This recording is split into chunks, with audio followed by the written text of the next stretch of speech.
Les enfants viennent tout juste de se coucher. Oh non! Allez, dormez, maman, elle a plus la patience. Voilà des raviolis. C'était rendu un moment hyper anxiogène dans ma journée. Quoi? Je me dis comment je vais faire. It's time d'aller chercher les enfants de la garderie. Oh, la lumière est belle ici. Hein.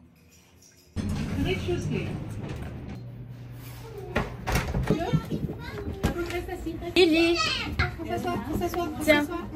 Doudou, pourquoi ça... Il veut sa chaise, s'il te plaît, Lily. Allez. Comment ça s'est passé votre séjour au chalet? Baïd chalet, où elle est? Il est très loin et c'était presque la nuit. C'était long. Il y avait beaucoup de routes à faire. Allah. Antum marqatu ou elle est? Ryan, oui. Long. أما باهي شاليه ولا لا؟ عجبكم ولا ما عجبكمش؟ On l'a aimé. Ouais, باهي. Est-ce que les plantes comme ça, c'est des guirlandes? C'est pas des vrais.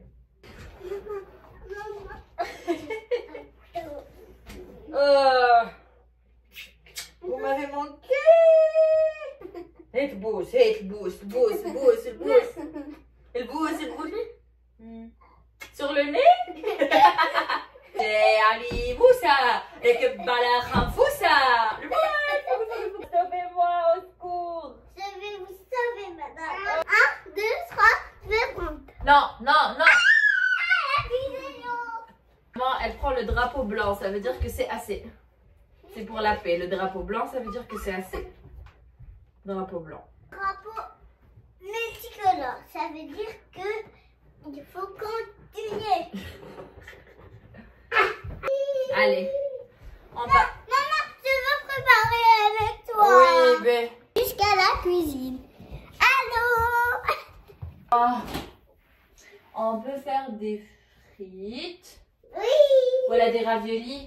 Oui, je fais ça. Moi, je veux des raviolis et des nuggets. Moi, je veux des frites. Ben. Moi, je veux des raviolis avec la sauce que tu mets toujours sur les raviolis. Mais la sauce rouge. Non, la sauce blanche.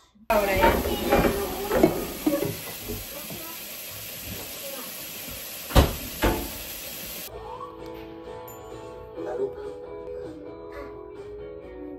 Père Chase, on y va. Bravo, Kay. Qu'est-ce que c'est? Waouh! Un requin! J'adore! Mais c'est une baleine, dis donc! On veut même qu'on mette une couette. Aïe. Voilà, tout le monde est ça. J'ai fait caca dans la toilette. J'ai fait caca dans la toilette. J'ai fait caca dans la T'as toilette. vu qu'est-ce qu'il a fait là hier? Il a même pas fait caca dans la couche.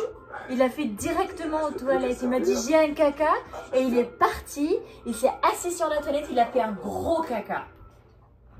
Wow. Comme moi! Wouhou! Les enfants, endors s'il vous plaît. Bonne nuit.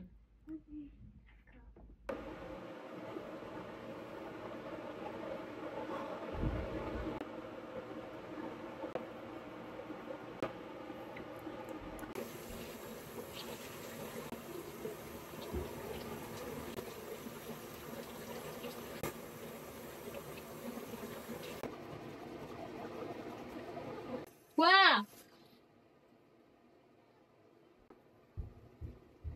Quoi? Oh,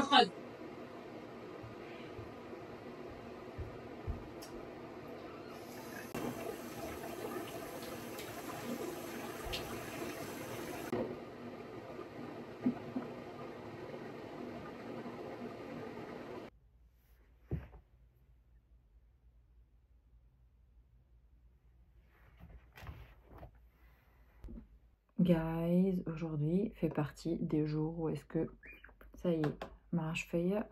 Il est 11 h du soir. Les enfants viennent tout juste de se coucher. Tout juste. J'étais en train de faire la prière, je les entendais encore parler. Mais c'est juste incroyable. Je vais prendre un petit moment aujourd'hui pour vous parler un peu de la réalité de la bedtime routine ou de la night routine quand on est une single mom. Et je vais faire ma skincare avec vous. Je pense que ça va. Ok, je les mets dans le bandeau. Ma skincare routine, les amis, elle est vraiment longue parce que c'est mon moment où je me détends. Il n'y a pas besoin d'utiliser tous les produits que j'utilise. Je vais vous les lister en barre d'informations au cas où vous en aurez besoin.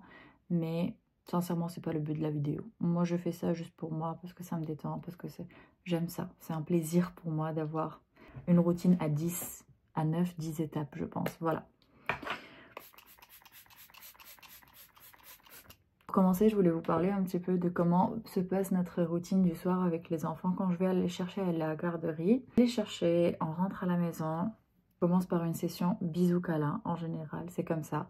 C'est notre temps à tous les trois. C'est notre petit rituel juste après la garderie. Donc on commence par ça. C'est super important pour les enfants parce que c'est le moment où on va créer vraiment ce bond, cette relation, cette proximité, eux et moi. Et on va pas parler de ce qui s'est passé à la garderie. S'ils étaient chez papa, par exemple, on va parler de ce qui s'est passé les derniers jours. Par exemple, je viens de les retrouver après un 3-4 jours chez leur papa. Ils ont passé le réveillon du Nouvel An là-bas. Ils sont partis dans un chalet, etc. Ils avaient beaucoup de choses à me raconter. Et du coup, c'est super sympa. C'est vraiment pendant ce moment-là que j'essaye de être le plus proche d'eux, discuter, jouer, faire des câlins, faire des bisous, etc. Voilà, ça va prendre 15-20 minutes, maximum 30 minutes. Puis après, c'est le moment pour maman d'aller faire à manger. Moi, j'habite dans un appartement où est-ce que le salon n'est pas du tout ouvert sur la cuisine.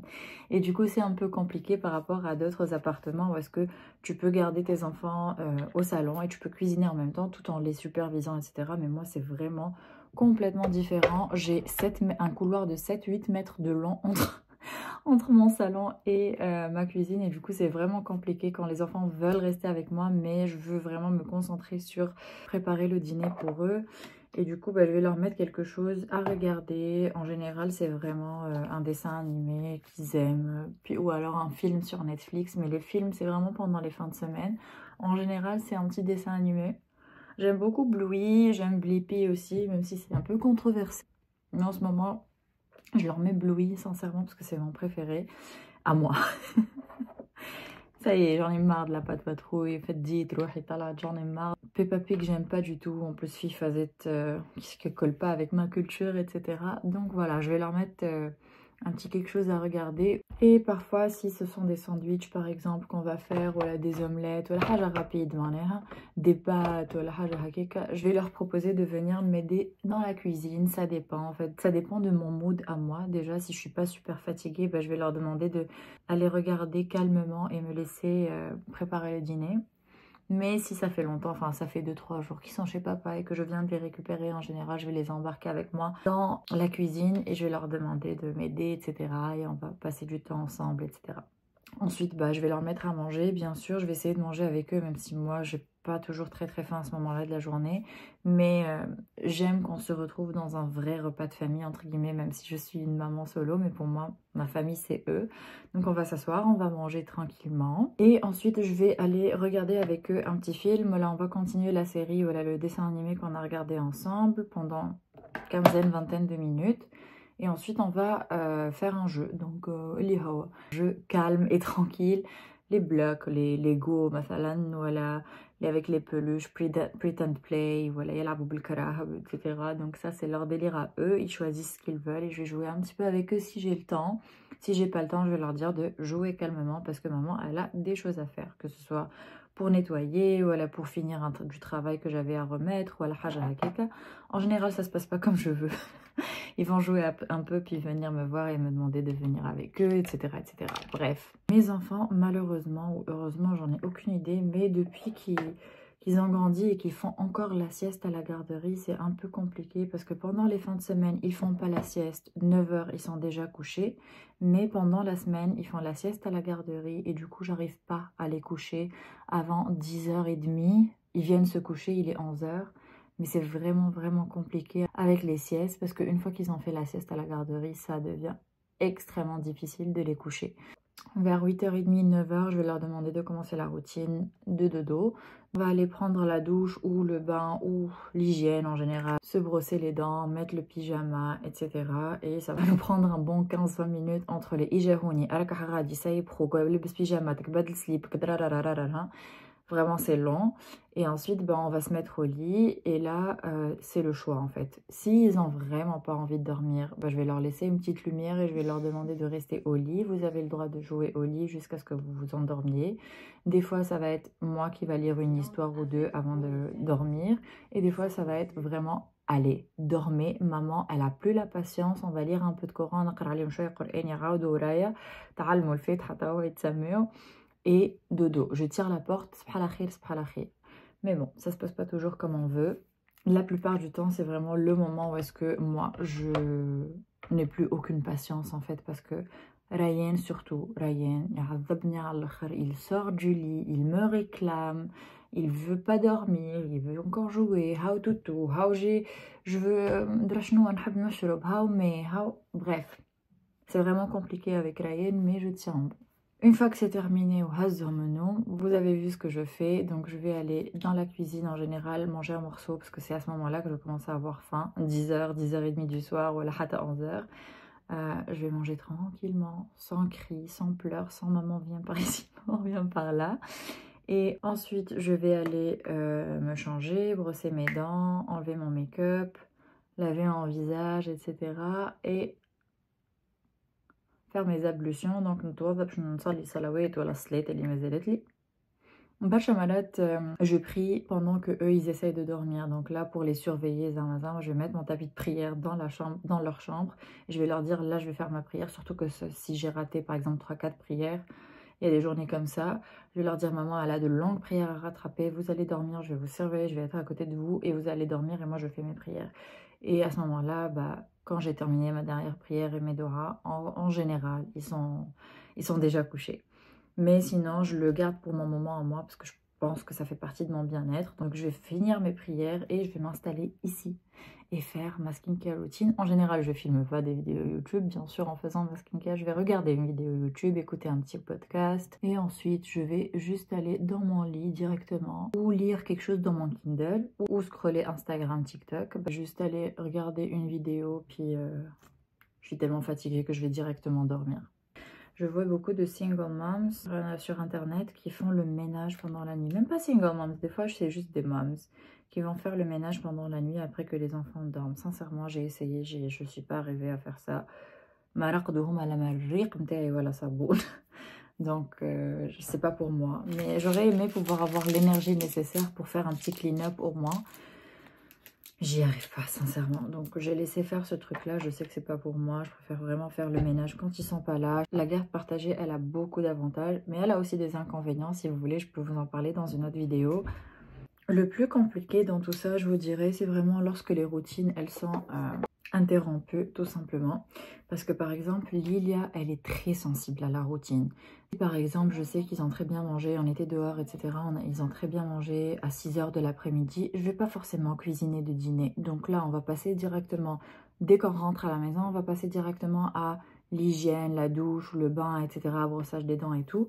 Puis à un moment donné, elle va me dire, mais maman, on n'a pas mangé le dîner. Mais je lui dis, mais tu te rappelles pas, on était à l'extérieur, on a mangé. Oui, mais à la maison, c'est comme ça qu'on fait d'habitude, on mange le dîner, on regarde un petit peu. Puis...